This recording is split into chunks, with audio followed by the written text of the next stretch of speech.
Hey young world, it's your boy Seb 20 the God Dog, and thought I'd come before y'all today, man, to address a couple of concerns and issues we dealing with in the Glaze, you know what I'm saying?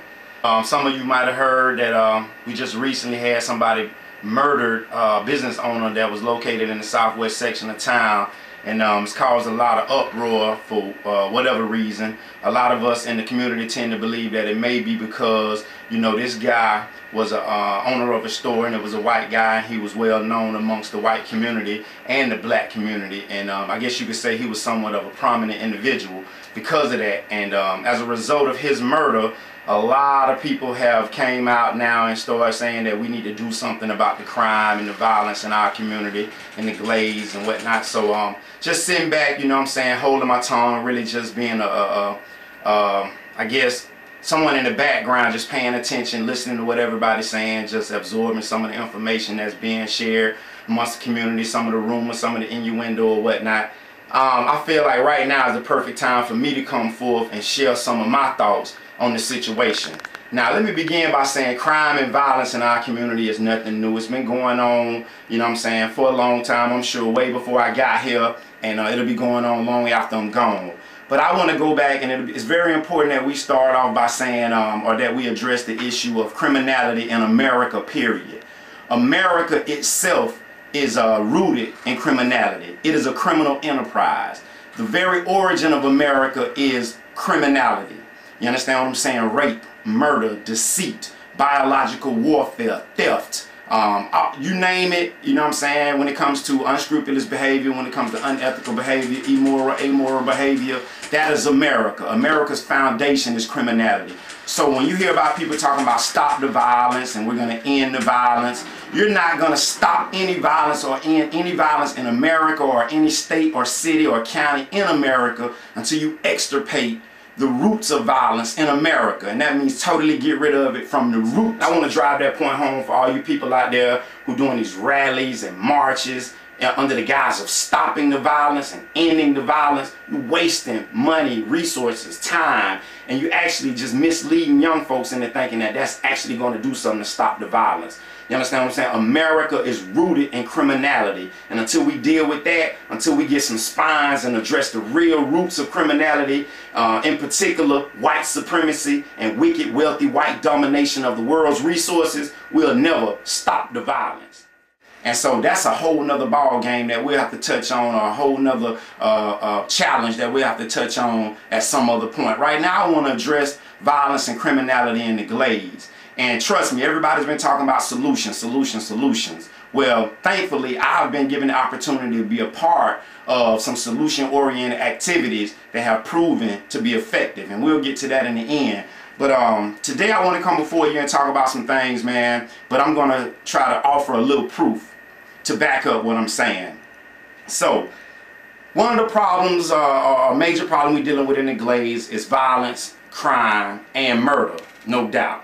And we've had young brothers get killed, we've had babies get shot, we've had business owners, black and white, get shot, and we've had stores get robbed. It just so happens that now some people in the black community are feeling like, you know, we're bringing a lot of attention to our community to deal with this issue because this guy was a white business owner.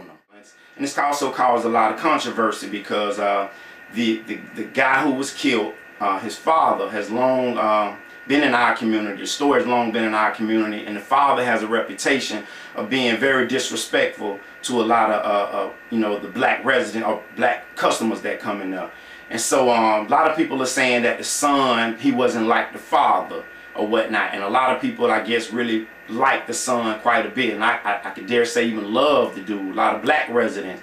And so as a result of this dude being killed, now everybody's coming to the table with, you know, ideas about how do we deal with the crime in our community, even though there's been a lot of black brothers and sisters, a lot of black owners, you know, business owners who have been the victims of crime or whatnot. And a lot of people are just feeling like they didn't get the same support and commitment and response that this particular family is getting, or this particular act of violence is getting, and for whatever reason. There was a business owner who ran Twin Brothers, you know, black guy. talking to him, he said that he didn't get the same response from the sheriff department or the community that this particular business owner got, as far as trying to find out who committed the crime, the perpetrators, and all that good stuff. And I'm not going to say it's either here nor there that's the proper response or whatnot. We're not going to touch on that. What we are going to touch on is some of the causes of criminality, some of the causes of violence and murder and just, you know, crime in our community. But right now, criminality, crime, violence, murder, all of that good stuff going on in our community, even the selling of drugs, even whatever, is a symptom of a far greater problem. You understand what I'm saying? It's nothing new, but it's just a symptom. And we have to deal with that. I always say that the children in our community have a major problem, and it's called the adults.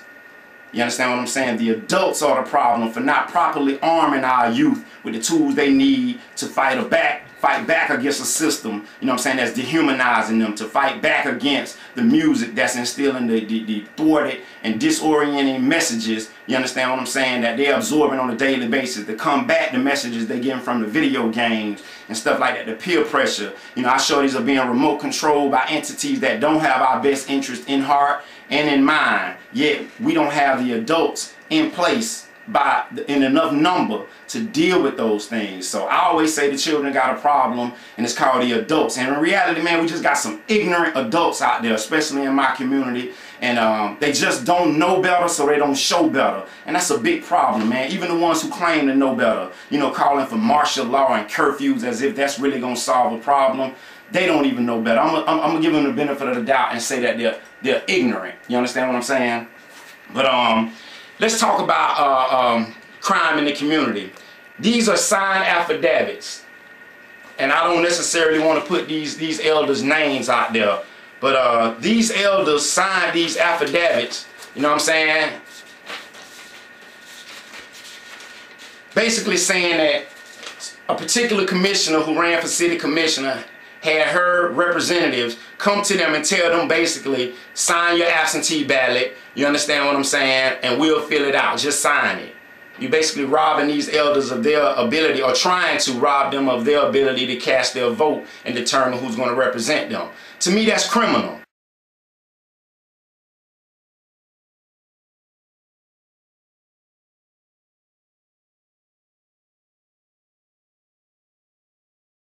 We also have witness testimony that they were paid by representatives from another city commissioner to go in and vote a certain way, giving money. To me, that's criminal. Actually, by law, both of those instances are criminal acts. You understand what I'm saying? So these are elected officials who are engaged, or their representatives thereof, engaging in criminal activity. We got city managers that have engaged in criminal activity. Yet they are the ones right now trying to propose solutions to deal with the criminal activities going on in our community. And some of the solutions, I must say, are ludicrous and insane. You feel me? So when we talk about crime, and we talk about how we're going to respond to crime by locking down our communities and curfews, you know what I'm saying?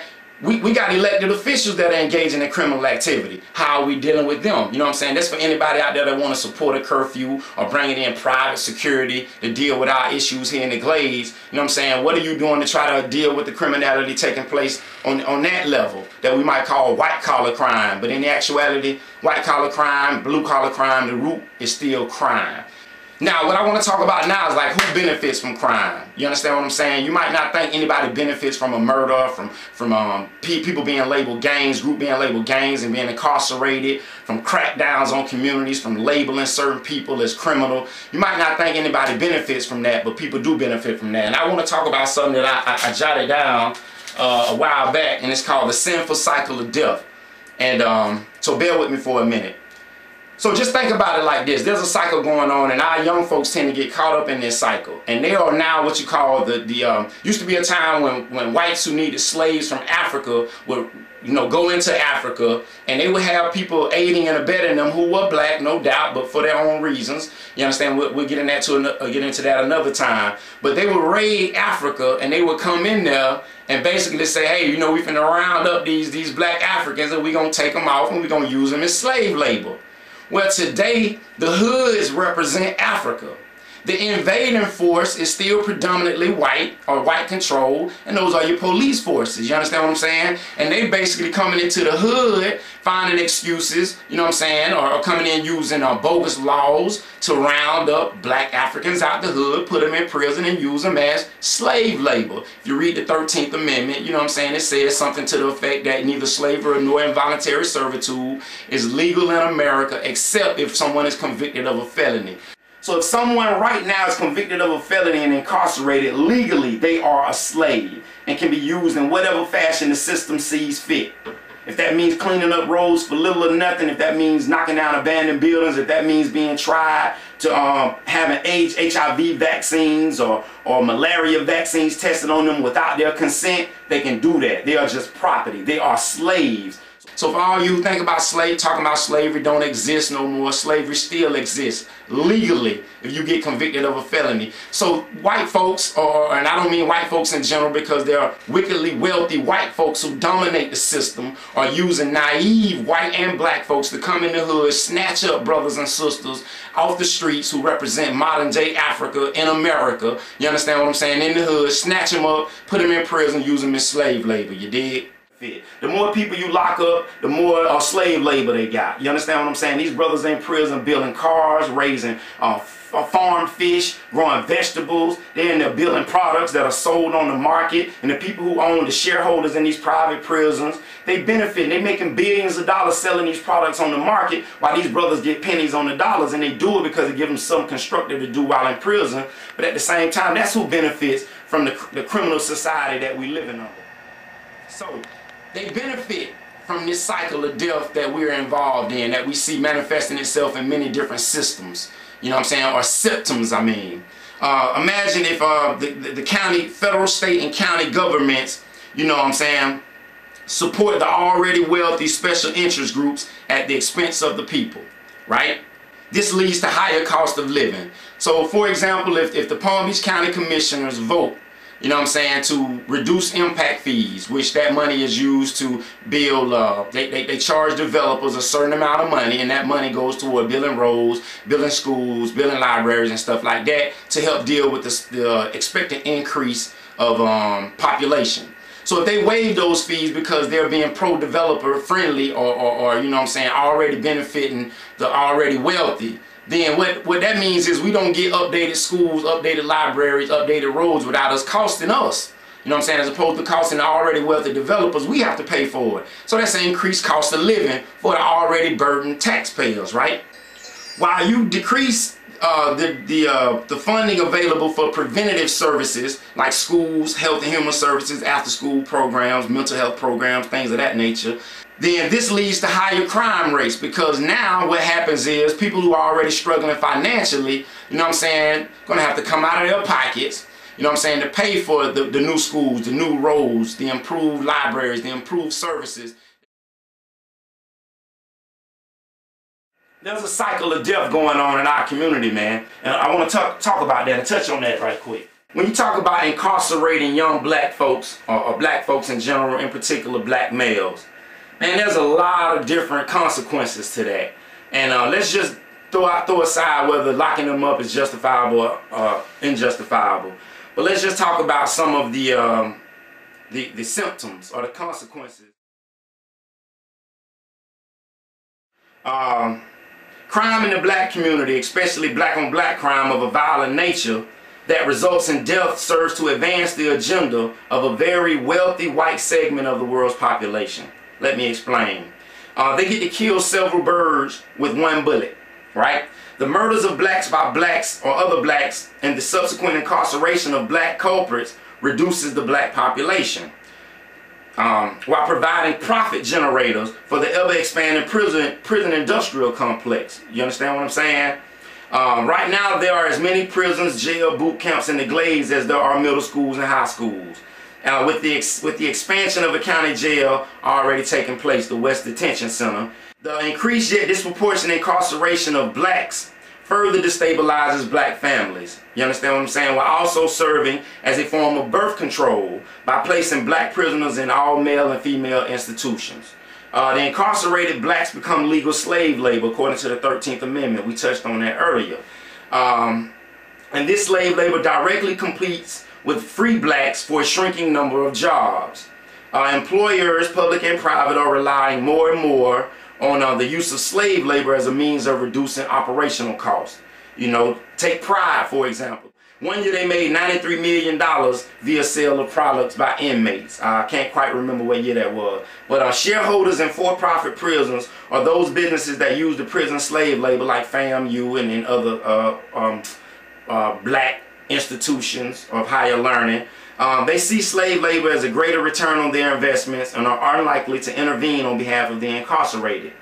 The likelihood of black-on-black crime increases every time instances of white-on-black crime, largely by white cops and white-owned businesses or establishments, wealthy white-owned businesses or establishments, go unpunished. So every time officers go and they beat down a black person with impunity, or every time they unjustifiably assault or murder or kill a black person with impunity, meaning they don't face any consequences or get slaps on the wrist or light sentences, other blacks in the community look at that as like, man, black isn't even worthy of fighting for or protecting. And so every instance of white on black crime further dehumanizes the black individual or the black community in the eyes of black people who witness it, and witness these perpetrators of white on black violence get away with impunity. And so we have to bring a stop to that if you ever want to talk about remediating black on black crime or black crime and black violence in black communities.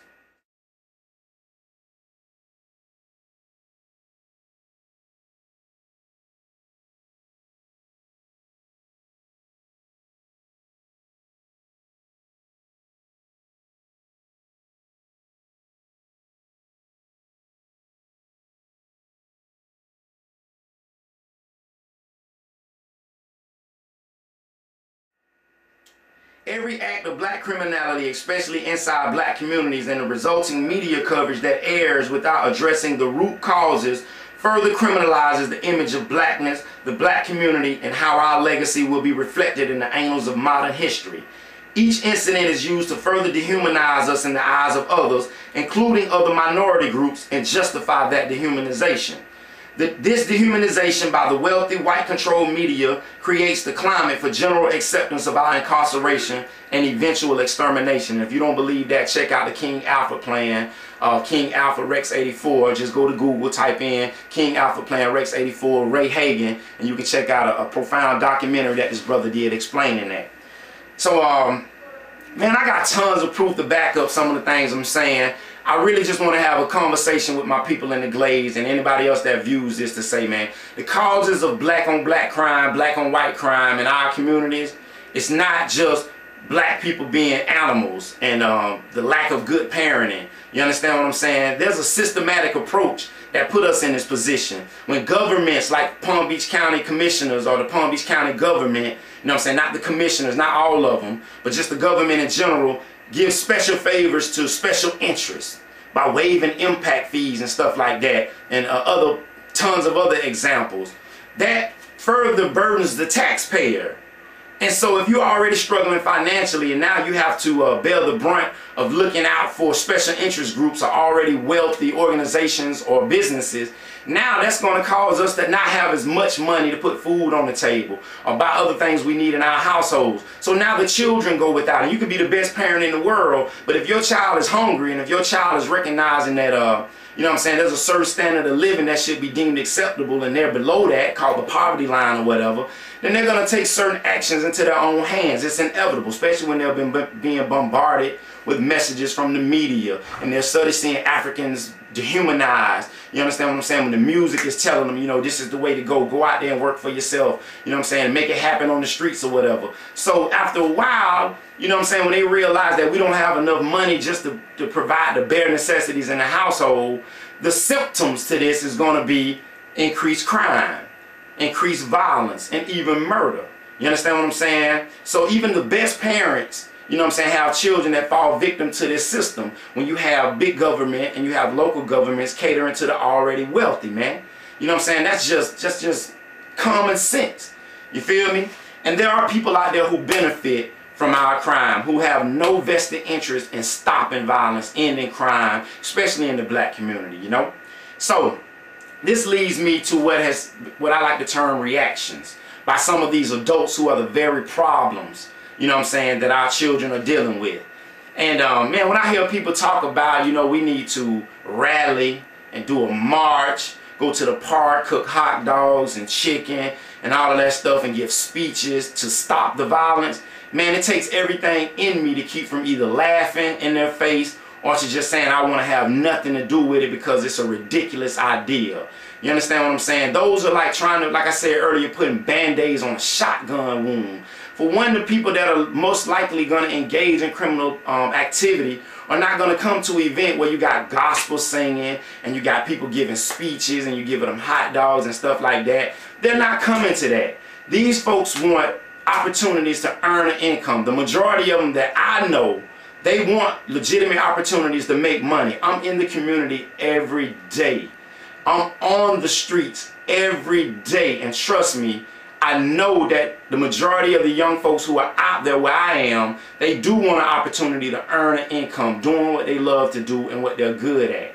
Yet, the media and some of the members of our community and the adult community paint a broad stroke of our young folks who happen to probably congregate in what we call the streets or the inner city of the Glade, inner cities in the Glades, particularly the southwest section. So, in response, man, marches is not going to cut it, man. You understand what I'm saying? I'm saying, especially when those marches are organized by churches. There's a lot more churches can do, and we have a lot of black churches in Belgrade in particular and in the Glades who could do a lot more by way of stopping violence and criminality in our community other than march and have some rally on the loading ramp. We even had just recently, in light of the murder of the owner of the Alabama Georgia establishment, some commissioners get together and propose using taxpayer money to hire private security to help augment the services that the sheriff is already charging us to provide. That's ludicrous, man. You're going to further burden taxpayers by using our money to pay for a private security force. That's a band-aid solution. And it's only going to make matters worse. We even had a meeting just recently at City Hall to address the violence in our community. Another meeting, another rally, or town hall meeting. And one guy even stood up, and I won't call his name, but he knows who he is, and some of you guys know, stand up and suggest that we have martial law, that we may even need martial law in the Glades to deal with the violence. And I almost lost it, man. I almost lost it. I don't think this guy really knew what martial law meant, man. Giving up your right to speak freely, your freedom of speech, your right to bear arms, your right to redress government, to peaceably assemble, you know what I'm saying, all your civil rights just to deal with the violence in our community when we have much more, I guess, research, alternatives and solutions that have proven to be effective, and I'm going to get to that in a minute. So, man, first of all, let me say when it comes to solutions, police containment is not the answer. Increased police involvement in the community, I mean increasing the numbers, increasing their crackdown on young folks or older folks is not the answer, man. Hiring a private security firm or force to come in. Let the private business owners hire their own private security if they want, you know, personal security for their businesses. You understand what I'm saying? When the mayor proposed this, or Mayor Steve Wilson proposed this in a recent meeting, you had members from all segments of the community, whether it be white, black, business owners, residents, you know, question that as a sound judgment, yet he and two other commissioners had taken it upon themselves to try to pass a resolution or, I guess, make a motion to approve to do that with our money. You understand? Without bringing it to the people first under the guise of having to do something right away. Well, we can't let, you know what I'm saying, our desire to want to deal with something right away cause us to make faulty decisions that are going to further, you know what I'm saying, negatively impact the residents and cause more crime. I've heard some people talk about, you know what I'm saying, a curfew. Ridiculous, man. The majority of the incidences that have taken place, whether they be aggravated assaults with firearm, whether they be murders, whether they be whatever, have taken place in the morning, have taken place in the afternoon, robberies of establishments, have not taken place at 9 o'clock, 10 o'clock at night. The majority of them have taken place either in the morning or during the daytime. So what good would a curfew do? We've been down this road before, man. It's ridiculous to even think that a curfew would help. That's another form of police containment, giving police all the more reason to basically harass or intimidate residents who are not even thinking about engaging in criminal behavior or activity.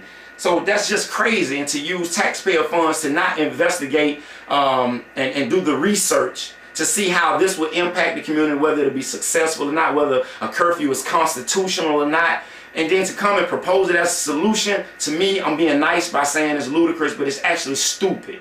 You understand what I'm saying? But we as a people in this community, adults, we have to get together and start challenging some of these so-called elected officials. They're public service. They're here to serve us.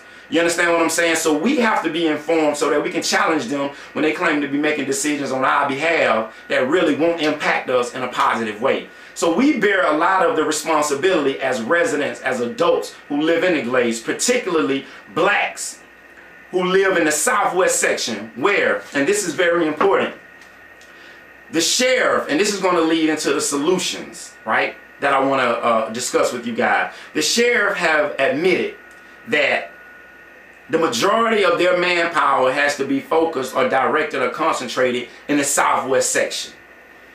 The majority of the blight in the Glades and in Belglade, let me speak to Belglade in particular because I live here, is in the southwest section. A large number of the robberies, the murder, even the recent murder of the owner of the Alabama, Georgia establishment happened in the southwest section. The largest number of people that are unemployed live in the southwest section. You understand what I'm saying? If you ask anybody in this community, the southwest section represents the weakest link in the chain. Why are we not paying more attention to rehabilitating the southwest section? Instead of trying to improve Main Street and the look of Main Street, if we really want to do something about crime, let's go to the weakest link, the area considered by most to be the most downtrodden, where the most incidences of violence and criminal activity and behavior is taking place. And I don't mean with with police containment or increased police presence. I mean with sustainable solutions. You understand what I'm saying? And I'm going to get to those some specifics. But why not focus more on beautifying that area as opposed to focusing on Main Street and Avenue A up to 4th Street? Why don't we direct more of our efforts toward improving this area, toward establishing more businesses in that area? You understand? Black owned businesses, minority owned businesses. And that would be a more viable solution to the problems we're dealing with. And I'm going to talk about some solutions specifically in just a moment. All right, I want to read something to you guys, article that just appeared recently in the Palm Beach Post. I don't have the date, please forgive me. That's a terrible thing for a researcher to come out and have to say. But I do have the name of the person that wrote the article, so you can go research it yourself. And he's an editor-at-large of the National Review Online, and his name is Jonah Goldberg. And the name of the article is The Real Prison Industry. Sorry about that. Okay. I just want to read something from the article right quick. I've long thought the notion of a prison industrial complex to be laughable, left-wing nonsense peddled by Marxist goofballs and other passengers in the clown car of academic identity politics. For those who don't know, the phrase prison industrial complex, or PIC, is a play on the military industrial complex. The theory behind PIC, or prison industrial complex, is that there are powerful forces, capitalists, racists, etc. I like to say, in my words, are wicked, wealthy whites, so that we don't just lump all white people into one category, but wickedly wealthy whites, who are pushing to lock up as many black and brown men as they can to maintain white supremacy and line the pockets of big prison CEOs and shareholders with profits earned not just from the taxpayer, but from the toil of prison slave labor. Now, he's saying it as if though, you know, it's just a theory that's been put out there, some conspiracy theory. When in actuality, when you do the research, that's exactly what's going on with the prison industrial complex. Now, let's get into some solutions. Crime is not going to decrease in our communities until we come up with some viable solutions to what we're facing. Things are not going to change for the better if we just think that marching and rallying and doing blogs and all of that stuff is going to actually help decrease the crime or the criminal activity in our community. It's not going to happen. But short term, let me talk about a couple of short term solutions, because long term solution is basically, man, we got to deal with the wicked, wealthy, white on black violence that's so prevalent in the world today. Not only in the Glades in the United States, but in Africa. Until we do right by Africa, until we do right by black people around the world, this place is, and I mean the world, is only going to get worse. Let that be a message to everybody out there that hears this, inside the Glades and beyond. Until we do right by Mother Africa, her people in Africa, and Africans in America and in other places around the world, whether it be Israel, whether it be Europe, London, whether it be Australia, whether it be China, Japan, anywhere around the world, until we do right by the originators of civilization, the mothers and fathers of science and technology, until we do right by black people in Africa, African people in the world over, things will only get worse. You understand what I'm saying? The fall of America is guaranteed until she do right by the black people inside her walls. But locally, some short-term solutions. Okay, like I said earlier, man, the southwest section is where a lot of stuff is going on, you know. I have a study here, and this study was done, and it's called, get a shot of that, bro.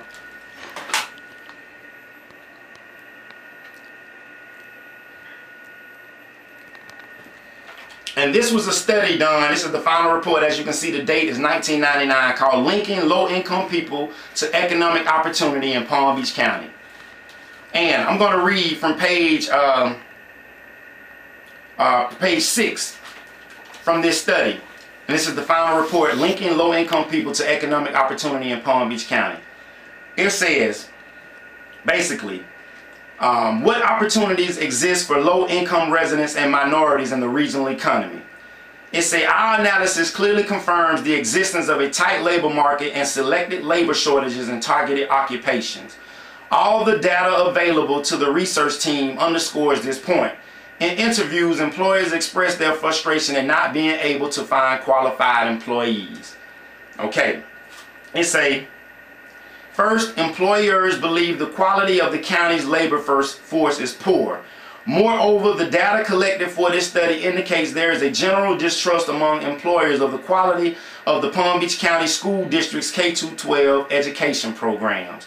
So basically what they're saying is employers are saying they can't find qualified employees in Palm Beach County. And in particular, that's always been the saying about the Glade. And moreover, they're saying that the school system is failing to generate, you know what I'm saying, qualified employees for them to hire. Okay. Secondly, this was very important when I read this. This really stuck home, hit home with me. The lack of a more vibrant minority business sector also contributes to a lack of employment access for low-income minority students. Research in other places confirms that higher rates of minority enterprises leads to higher rates of employment for minorities. This makes sense in view of the fact that smaller firms, the classification into which most minority companies fall, are more likely than large firms to use informal methods to hire workers. Meaning, if you open up help a black business or a Latino business get started, they are more likely to hire blacks and Latinos, especially in low-income minority segments of communities. It goes on to say, that is, Hispanic and African American entrepreneurs will tend to rely on their family members, friends, business associates, and employees to refer new workers. As a result, they will quite naturally hire African American or Hispanic employees. Thus, it can be argued that increasing business participation rates within Palm Beach counties or Palm Beach's African American and Hispanic communities can be an important strategy for reducing joblessness and the problems associated with, or the symptoms that accompany joblessness.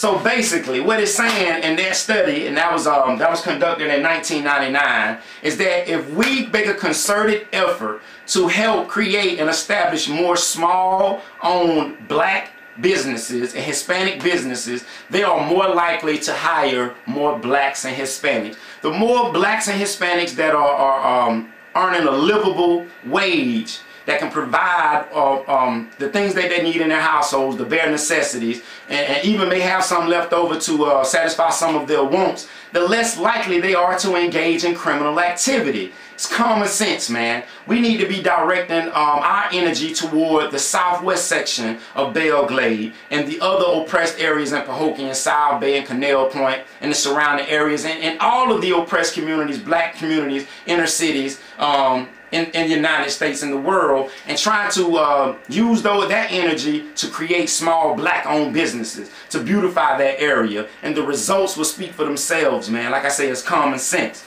There was a study I read, I don't have it handy right now, but it says that Palm Beach County's population is going to grow.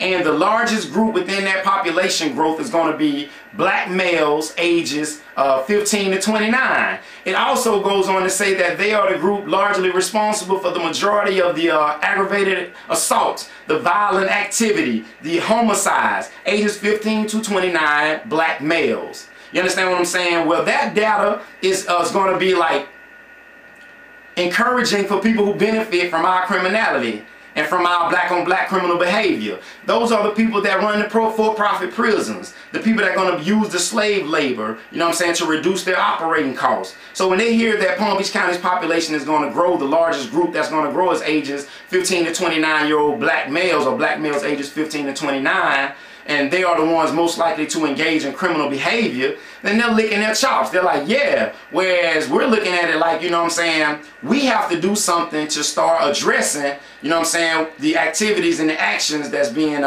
carried out by our young black men in our community. And so, let's look at it like this. If all of these problems exist in the southwest section of Belle Glade, the majority of the homicides, the majority of the robberies, the majority of the blight, the majority of the unemployed all exist within that weak link of the chain. We need to do more to address that area. Every summer, Just Santa Maria has allowed me to hire 5 young men from this community to go out and help beautify the area. And what that has done, it has given me leverage. And this is going to tie into the solutions. Just Santa Maria has given me the opportunity to have leverage with these young men and say, hey, look, I'm going to give you an opportunity to earn an income, but you have to tell me what you're passionate about and what you're good at. And in the months preceding you being hired the following year, you have to take certain steps in order to make strides toward accomplishing certain goals that we work on together, and oftentimes in front of a parent, whether it be getting a GED, whether it be learning more about journalism. I have a student who's interested in journalism. Whether it be if you're interested in basketball, think about all the different ways you can benefit from being around basketball related activities and not just playing basketball. So these young men have to tell me what they're passionate about and what they're good at, and they have to take steps to start you know, making strides toward becoming involved and trying to prepare themselves to earn an income doing what they're passionate about or what they're good at, or both if they intersect. So, like I said, by just funding this summer job program, it gives me an opportunity to talk to these young men about some of the solutions that are in these books. These are my Bibles. You understand what I'm saying? By Brother Amos Wilson, who's no longer with us. He's passed on to the ancestral realm. But this brother, you know, some of the solutions that he puts in this book, some of the solutions that he puts in this book, you understand what I'm saying, that address the larger issue of what's really going on in our communities, and that's wicked, wealthy, white aggression and crime against blacks. And some of the solutions this brother puts in his book. You understand what I'm saying? And some of the solutions that Brother Steve Coakley from Chicago has been talking about for all these years, and countless other brothers out there, Chancellor Williams. He's given me an opportunity to talk to these young men about some of the things we need to do in order to make sure that they're successful in the future, so that they can come back and open their own businesses in the southwest section of Belgrade, and then in turn hire some of their peers and some other black males or black females in this community. And so Jess understands that. Jess also has made money available for young folks in the Glades who want to go get a trade, so that they can learn a skill, so that they can become part of a qualified labor force should they desire to, or they can start their own business. You know what I'm saying? That they're properly educated. I don't like the term trained. I like educated. We need more critical thinkers. And so he's given me an opportunity from several directions to deal with these young folks and go to them in the streets and say, hey man, there's an opportunity for you to improve your livelihood, and then in turn improve the livelihoods of others. That's being solution oriented. That's not a march or a rally or talking about more police containment. That's putting your money where your mouth is. And this brother said he's concerned about the Glades, and he's showing that. So he doesn't even live in the Glades. So what does that say about Wedgeworth? What does that say about Oak Atlanta and the Fanhools? What does that say about the Sugar Co-op? The Alabama Georgia store, they made millions of dollars from black dollars. When black people earn that income, they take it to that establishment. They've done quite well financially, you know what I'm saying, based on black dollars coming in patronizing their business. You understand what I'm saying? It's incumbent upon them to take that money and reciprocate, show some reciprocity by giving back to the black community. And not just hiring 3, 4, 5 employees, going above and beyond what's considered normal.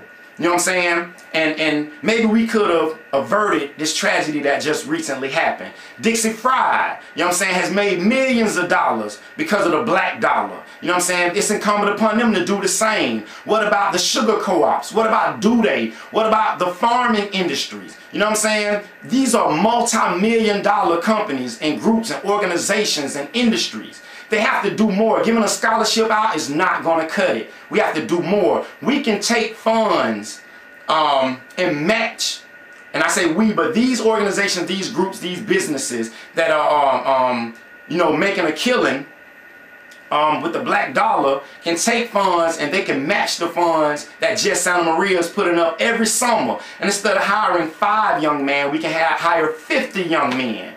And then we can have leverage to try to educate these young men and try to give them an opportunity to earn an income and try to get a trade and get a skill. And then eventually they may come back and open businesses, and that goes back, and they can link other low-income residents to economic opportunity in the Glades. You understand what I'm saying? And in Palm Beach County.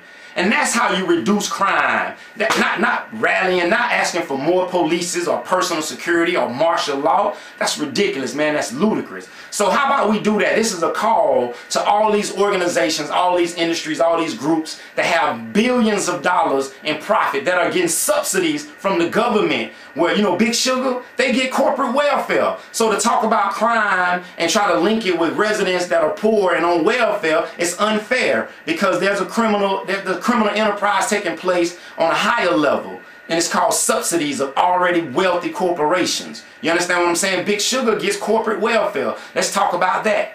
And then they're not being forced to clean up the mess, some of the mess they've made in the past, but the taxpayers have to do it. You understand what I'm saying? So I'm issuing a challenge to all these industries, all of these private businesses that I mentioned, to come up with some funds to match what Jess Santa Maria is doing, and let's hire some young men every summer. You understand what I'm saying? And let's help combat crime and violence by doing that. That's solution oriented. Now let me talk about some of you Negroes out here. You know, I remember speaking to a brother who told me that him and possibly 10 other guys, you know what I'm saying, they meet and they have breakfast every day at a particular local establishment. And we talked, and I made a suggestion, same thing that I suggested to the preachers in the Ministerial Alliance when I got back here in 1996. How about you guys just put up $3 a day amongst the 10 of you? He said on average it's 10 of them every morning. $3 a day, that's $30 a day, right? For 30 days, that's $900 a month. You understand what I'm saying? You can put up $900 a month for 10 months. You know what I'm saying? So for 10 months, you got $9 grand that you can use to hire somebody for 2 months. Hire some young men for 2 months. You feel me? That's solution oriented. You understand what I'm saying? You can take those funds and match what Just Santa Maria is doing. So hopefully some of you all, whether it be the nephews and nieces and brothers and sisters of these men, hopefully you guys pass that information along. You understand what I'm saying? That's something you can do and be solution oriented, as far as taking that $3, putting it in a pool, putting it in the hands of somebody you trust, and then when time comes, taking that money out and using it to hire some young black folks, whether it be male or female, in the Southwest section. That's solution oriented, man. And that's a short-term way, you know what I'm saying, that we can get at some of this violence and crime taking place. You know, there's so much I really want to say that it's just so much information going through my head, and so much information I have available. But I really wanted to make it more so like a heart-to-heart talk with those who are going to be viewing this, to just basically say, man, we got to stop talking. And those people who consider themselves elected officials, you know, you got to stop disrespecting the intelligence of the people, man. When you talk about implementing solutions, you have to come to the people and allow us some say-so. You have to get off that high horse, because, you know, you guys are not perfect either. And I'm speaking particularly to certain ones on the Belle Glade City Commission. You understand what I'm saying? And you know I know what I'm talking about. You know what I'm saying? But right now I'm not going to name names, but I will. I will. But you have to come down off of that high horse, and you have to beat these streets, the same thing you did when it was election time. And you have to go out here, and first of all, you have to de-educate and re-educate yourself on real solutions. Not private security firms. Not curfews. You understand what I'm saying? Real solutions. You have to do the research, man. Then you have to come in and you have to educate the populace. And then together, you are public servants. You are there to serve us. So when you want to implement some solutions to try to make our community better, you have to come talk to us, man. You understand what I'm saying? So in closing, let me just say, I wrote a paper in 2008 called The Plight of the Despised. Further crime is the likely result. Crime is going to continue to increase, not only happen, but increase in the Glades, until we start coming up with economic opportunities for our young folks. Their problem is the adults and their inability to arm them with the tools they need to fight against wicked, wealthy, white aggression and crime against them via the school system, via the music, via the media. You understand? And via finances. So we're going to have to come up with economic opportunities, starting with the weakest link in the chain, being the Southwest section, man. You know what I'm saying? We got to stop avoiding this area and start beautifying it. We can take that money that I spoke of earlier that you guys can put in pools and that we can get from these big industries like big sugar and farming, and we can paint houses for elders. We can cut grass. You know what I'm saying? We can beautify areas by picking up trash and then building temporary structures that beautify the area. And not only does that bode well for the self-esteem of the residents who live in that area, but we can also increase our bond rating by showing people who want to move to this area, or showing people who want to establish businesses in this area that is beautiful, even the Southwest section. So not only does it benefit us as residents, but it, in a self-esteem sort of way, but it can also benefit the bottom line. And Lord knows this community needs as much economic infusion from abroad as possible. So it makes economic sense, it makes socio-political sense, you understand what I'm saying? And it makes common sense that we address the Southwest section with real solutions. You know what I'm saying? And you know, for people out there who are just, you know, making blanket statements about the inner cities here in the Glades, man, I challenge you to reach out to me, 321-848-6269, and we can talk about some solutions. And I guarantee you, I'll show you that we're not animals in this community. We have some intelligent young folks who have solutions in mind. We have people putting their words into action. You understand what I'm saying? Like my brother behind the camera. You know what I'm saying? Him and his another brother of mine, Kevin Brown and Ricky Booth. These brothers went to school instead of sitting around, and they're products of this environment just like me. And instead of sitting around, they took it upon themselves to get active and go to school and improve their lives. Now they're earning an income, and at some point we'll be able to hire other young folks. You understand what I'm saying? That's solution oriented, man. You know what I'm saying? We're doing that. You understand what I'm saying? So if you're really about solutions and to what we're facing, or to what's plaguing us in the Southwest community, reach out, man. reach out. You can call 561-261-6542. That's my brother Rick's number, aka Cuddy, man. You can call 561-261-2621. That's Kevin Brown, aka KB's number. And we'll be more than willing to sit down and see how we can come to an agreement about how to implement some of these solutions. I'm issuing a challenge to all the major industries that have benefited from that influx of labor that came from Jamaica and came from the Caribbean islands to cut that cane at the risk of death and injury so that you can make millions and billions of dollars. I'm issuing a challenge to you to come to the table with some resources, and let's hire some young black men and let's put them in a position, and women, and put them in a position to become self-determined, to become, you know what I'm saying, self-sufficient, to become a trained or educated, an educated workforce. You understand what I'm saying?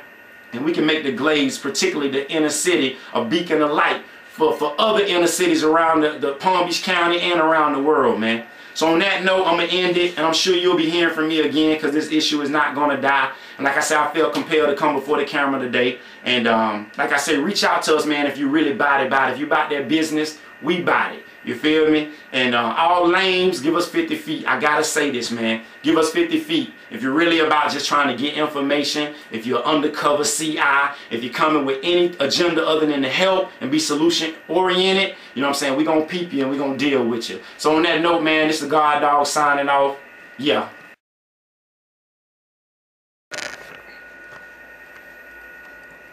You ready?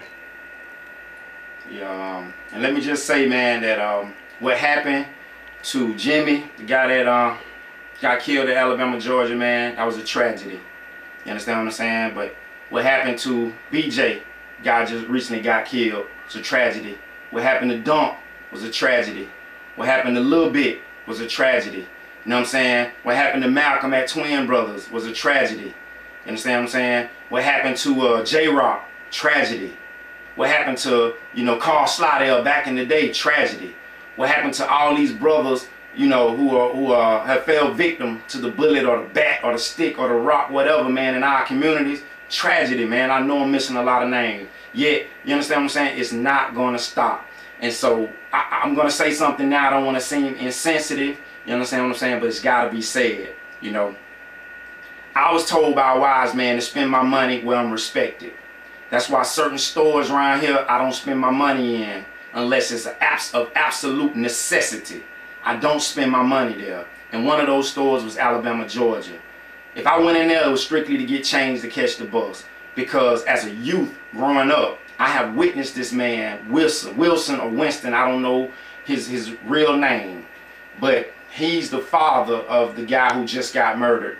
And I'm not the only one who knows this, experienced this, or would say this, but that guy, even as a youth, he disrespected me and other black young black folks who came in this store, talking about their mothers, calling them mammies, calling them little black ugly children, kicking them out the store, throwing their bikes in the garbage can. And that happened to me personally if he felt like they were obstructing his you know, his interest to his store. So adults, children alike can tell you that this guy was very disrespectful. So I don't spend my money where I'm not respected, and I would encourage other Africans in the Glades to do the same. Spend your money where you're respected, man. That's how you hold businesses accountable. So, you know, there are a lot of people out there that call themselves good Christians.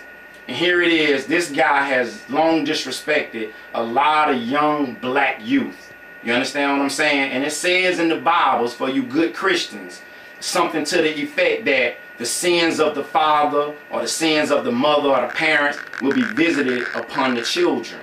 You understand what I'm saying? So here you have an older white male business owner making all of his money inside the southwest section of the Glades, primarily from black dollars, yet disrespecting these people. And yeah, he helped some people by giving them credit and all of that, and I don't take that away. That's why I say I'm not trying to be insensitive, but I'm being factual. You understand? It goes beyond just giving them credit. You understand what I'm saying? You don't give them credit just so you can disrespect their children and them. So he's disrespected countless young black male and female children, right? And here it is, who's to say that one of those young children, you know what I'm saying, hasn't grown up to take the life of one of his seeds? The sins of the father and the mother or the parents will be visited upon the sons. You can't just disrespect people and get their money, man, and think it doesn't have any repercussions, man. The ancestral realm won't allow that. You understand what I'm saying? So this is a message to all you good Christians out there. Read your book and see if it makes sense what I'm saying, man. And then you can share that with other business owners and let them know you have to respect people, because you never know how it may come back. Like I said, I'm not trying to be insensitive, but we have a plethora of black churches in this community who are dropping the ball when it comes to empowering our young folks beyond just the religious thing. And so if you take that as the infallible word of God, that Bible, then justify that with me by explaining to me maybe if I'm accurate by saying that the sins of the father shall be visited upon the son, and that you can't go around just disrespecting people. You know what I'm saying? Particularly the people who are helping you earn a living. You feel me? And bringing their dollars to your establishment and helping you prosper. You got to show them the utmost respect. Now, let me just say this. For all of you cats out there and all of you adults, you know what I'm saying, the problem, talking about gangs in the glades. Hear me and hear me clearly. There are not one organized street gang made up of predominantly African or Latino males or young folks in Belgrade and in the Glades, but in Belgrade in particular. Not one. The only organized street gang that exists inside of my community is the sheriff department, their street unit. You understand what I'm saying? Other than that, I've been to countless meetings where people talk about the gang, they join gangs. You understand what I'm saying? If myself and two of you guys who are watching, if we grew up in Palm Glades and we decided to get a shirt that says Brown House Boys on it, or if we grew up in the projects, Okeechobee Center, and we got a shirt that said Project Posse, or if we grew up in the trailer park, just 3 of us got a shirt that said Trailer TP Soldiers, or if we grew up in South Bay and we called ourselves Wild Bay, the Bay Boys, and we had on the same color shirt with the same insignia. Legally, they would try to classify or could classify us as a gang. When we're not extorting businesses, when we're not running a criminal enterprise as far as running numbers or rackets or selling drugs, taking that money, investing in it, you know what I'm saying, doing RICO type stuff where we violating tax codes, that's not happening in Belgrade. And I talked to a lady, I'm not going to call her name on this episode, who told me that basically when I explained to her that there were no organized street gangs in the Glades, she said, well, she was sad to hear that because that's how she gets her funding. And she was high up in the criminal justice division for the county. And so that troubled me. You understand what I'm saying? But like I said, let me make this very clear. There are no organized street gangs in Belgrade or in the Glades. I would even venture to say in the Glades, period. No organized street gangs, period. So kill that nonsense about them joining gangs. Churches can be a gang because you're extorting your congregation for money in the hopes that they thinking that if they pay their tithes, God gonna bless them. To me, that's extortion. You're using the wrath of God or the wrath of the devil if they don't do right by tithing, that they'll suffer eternal damnation. To me, you extorting them out of money, Mr. Preacher. So when we talk about organized street gangs, you and your clergy, you know what I'm saying, are doing just that. So be careful how you slang around these terms, because when you label somebody, you justify treatment. So if you start calling them gang members, it feels okay to certain people to dehumanize them. We got a bunch of brothers that will snatch up off the streets under the guise of being gang members, and under the guise of being involved in activities, you know what I'm saying, that were criminal. Which is ludicrous, man. So shout out to all you fellas out there, man. I'm not saying all of them were saints, but anybody that's been snatched up and has been a victim of what they call gang raids or being locked up because they were said to be part of gang violence in the Glades and Belgrade in particular, man, shout out to you, man. Heads up, we out here trying to fight that fight. So be real careful, man. There are I repeat, no organized street gangs in Belgrade that is made up of predominantly African and Hispanic youth. So let that be known, man, and stop saying that, for sure.